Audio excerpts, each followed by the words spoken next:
Bonjour, c'est Caroline et aujourd'hui on se retrouve pour un mini tuto sur Shirshasana, la posture sur la tête qui fait rêver un bon nombre de personnes alors que ce n'est pas une posture si difficile que ça. On pense qu'elle nécessite des bras très musclés, mais c'est surtout les abdominaux et le renforcement du dos et puis après la gestion du poids une fois qu'on est dans la posture. Donc faites un max d'abdos, de renforcement du dos. Et aujourd'hui, je vais vous montrer pourquoi c'est pas la bonne technique d'apprendre Shirshasana face au mur. Je sais que ça fait moins peur, qu'on veut être face au mur et qu'on se dit voilà, si je tombe, le mur est là pour me rattraper, mais vous n'allez pas avoir de progrès et un bon placement du corps si vous faites face au mur. Je vous montre tout de suite, c'est parti. Pourquoi je déconseille d'apprendre ou de travailler Shirshasana, la posture inversée sur la tête face au mur? Parce que je vous montre. Donc, admettons, voilà, je veux faire face au mur, j'ai peur de tomber. Donc, je fais mon petit placement. Tout à l'heure, je vous expliquerai le placement des bras, etc. Et là, hop, je me dis, ok, il y a le mur, donc je me jette. Et donc, c'est cool, vous allez vous jeter, vous allez être confiant, vous dites, le mur est là pour me rattraper, mais regardez mon placement du corps, j'ai les lombaires archi creusés, ça fait pas du bien. Et vous allez rester beaucoup plus longtemps que ce que normalement vous pourriez rester si vous aviez un bon placement du corps. Du coup, avec ce placement du corps qui est vraiment pas bon parce qu'il y a zéro alignement, la colonne vertébrale n'est absolument pas droite, le poids du corps il est complètement parti en banane, vous allez d'une part vous faire mal et il n'y a aucun progrès, vous serez incapable de tenir. Sauf si vous avez des abdos très forts et qu'après vous prenez de la confiance et que vous vous éloignez du mur. Mais c'est vraiment pas la bonne technique parce que vous allez toujours vous dire ok, je veux retourner dans le mur et donc au niveau des lombaires, c'est vraiment pas ouf. Donc du coup, ce que je vous propose, déjà on revoit rapidement le placement du corps pour qu'il soit juste, parce que très souvent, je vois les gens qui se retrouvent les bras complètement espacés comme ceci. Donc le petit bol à faire avec les doigts entrelacés, on fait le petit bol, les pouces qui se touchent, et donc on va venir placer le sommet du crâne contre nos mains. Nos mains vont faire un petit blocus, surtout pas le front, c'est vraiment le sommet du crâne. Ensuite, une fois qu'on aura placé cette partie-là, on va vraiment avoir les avant-bras parallèles. Hyper important, il ne faudra pas laisser nos avant-bras partir. Donc les avant-bras parallèles, donc tout ça c'est après avoir fait un super échauffement costaud et comme je l'avais dit, un travail abdominal et un renforcement du dos béton. Donc on imagine que vous avez fait tout ça. Donc voilà, le petit bol, les avant-bras vraiment parallèles, le sommet du crâne au sol. Et là, il y a ce qu'on appelle le mouvement un petit peu anti-tortue à penser, c'est-à-dire qu'il ne faudra pas se laisser effondrer ici, il faut qu'il y ait de la distance entre votre épaule et votre oreille. Donc on se repousse. Donc je ferai des vidéos qui expliquent tous les échauffements et la prep pour y arriver, mais là ce n'est pas le but. Donc on imagine que voilà, hop, on maîtrise le mouvement anti-tortue et vous crochetez les pieds et vous allez les fesses vers le ciel et si possible vous marchez avec vos pieds le plus possible pour que vos fesses soient vers le ciel. Et une fois que vous sentez que vous êtes au max, vous refaites à nouveau la vérification que vous n'êtes pas effondré, vous êtes bien en anti-tortue, que vos avant-bras ne se sont pas espacés. Et là, vous avez le placement juste. Donc ça, c'était le placement. Donc maintenant, je vous montre les trois manières, enfin il y en a plein, mais trois manières d'entrer dans la posture. Première façon, si vous ne maîtrisez pas le Shirshasana, que vous voulez le mur, mais on ne va pas faire face au mur, on va faire dos mur, vous allez voir, c'est super pour progresser. Et après, je vous montre deux autres méthodes pour ceux qui sont déjà confiants, mais qui ne savent pas trop comment rentrer de manière propre voilà, dans la posture. Donc, première façon, si vous ne maîtrisez pas et que vous voulez pratiquer, vous entraîner.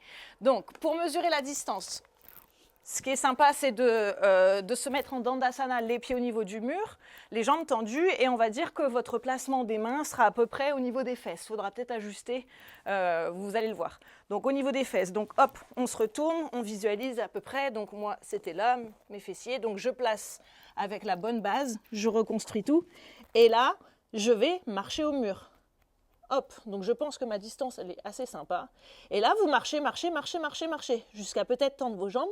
Et vous n'allez pas tout de suite vous décoller du mur, mais vous décollez une jambe. Et là, mon placement, il est complètement différent de tout à l'heure. Tout à l'heure, j'étais dans une sorte de banane comme ça parce que je faisais confiance au mur.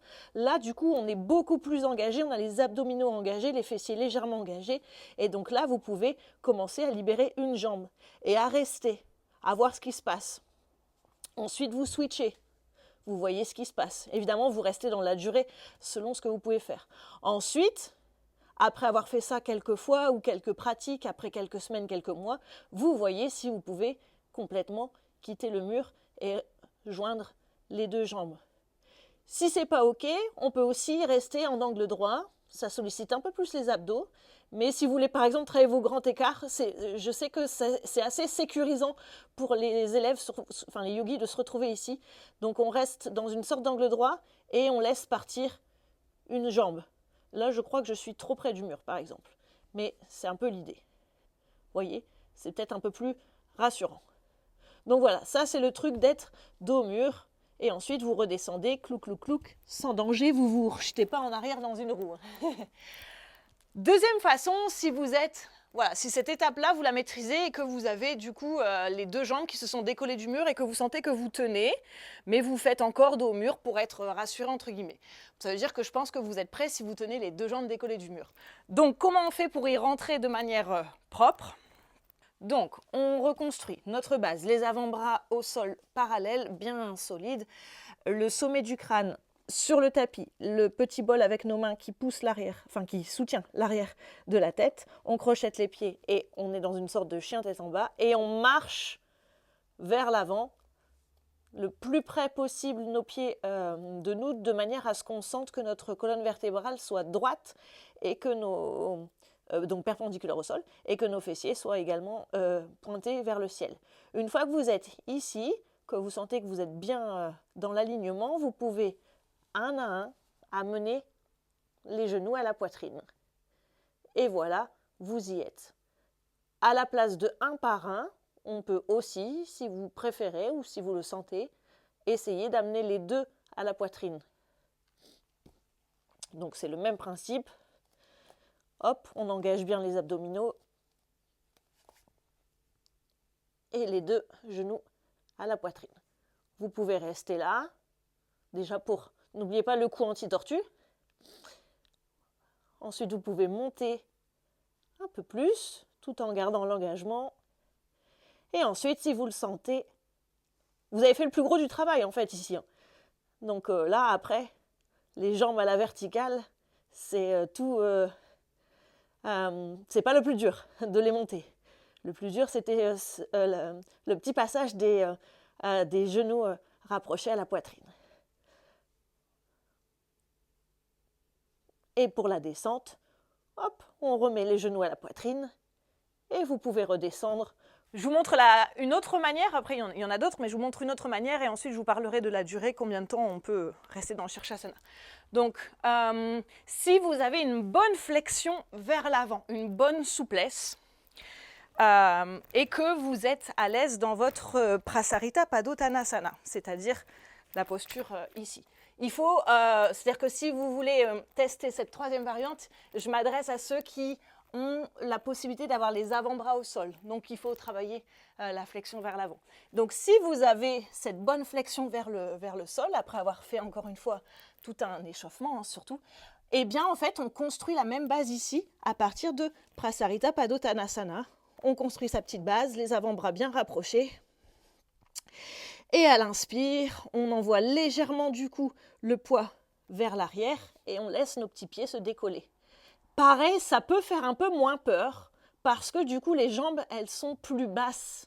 Les jambes, elles sont un peu comme dans un écart facial.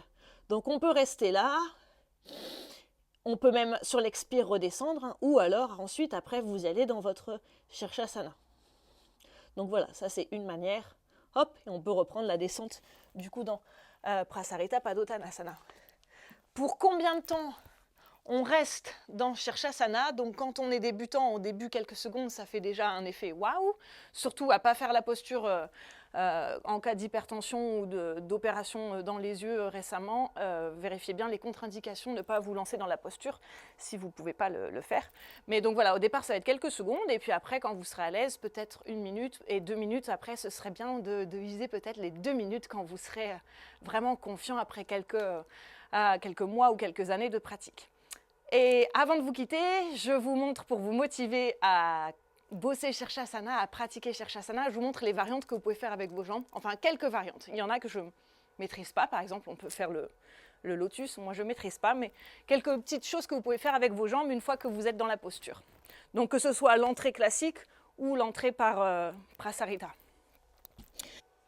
Donc, pour ceux qui s'ennuient dans Shirshasana et qui veulent explorer d'autres variantes, donc on reprend la base, l'entrée, inspire, amène une jambe, amène l'autre, la colonne bien droite, engagement des abdos, légèrement les fessiers, et hop, on est arrivé à destination. Et là, à partir de là, qu'est-ce qu'on peut faire de sympa avec les jambes?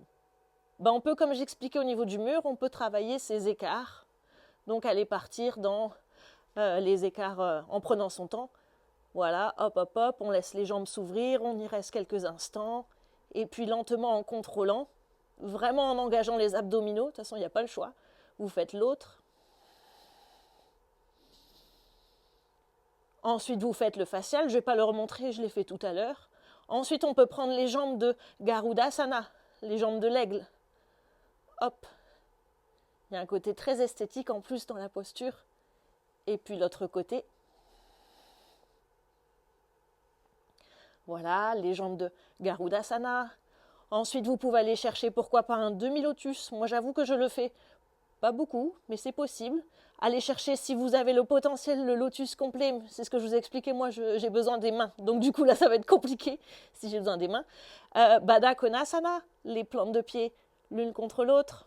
Hop, comme ça, on ouvre au niveau des hanches. Et puis après, il y a tous les jeux de jambes que vous pouvez faire. Voilà, des choses un peu plus esthétiques. Il existe aussi, si vous avez des abdominaux en béton et que vous voulez les tester ou vous challenger, de faire l'angle droit, comme tout à l'heure avec le mur, mais là sans le mur. Alors peut-être que mon mari va pouvoir me dire stop une fois que je serai en angle droit, parce que je ne me rends pas forcément compte.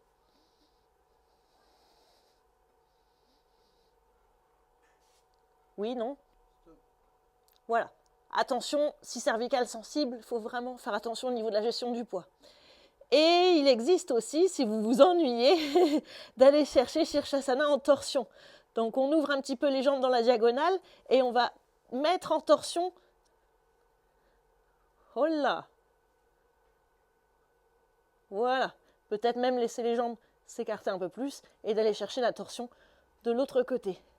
Voilà, ça c'est pour ceux qui s'ennuient et qui veulent des petites variantes dans Shirshasana, qui est une posture qui apporte un nombre d'atouts immenses. Je ne vais pas faire la liste là parce que ce n'était pas l'objet de la vidéo. Là, c'était vraiment purement comment y aller de manière physique, corporelle. Mais au niveau des bénéfices physiques et physiologiques, il y en a des tonnes. Voilà, j'espère que ça vous aura aidé et que vous allez pratiquer. N'hésitez pas à m'envoyer peut-être des photos ou des questions ou ou même des vidéos de vos essais et que je puisse vous aider au niveau de votre placement, voir ce qui est à améliorer, ce qui est à corriger ou pourquoi vous n'y arrivez pas.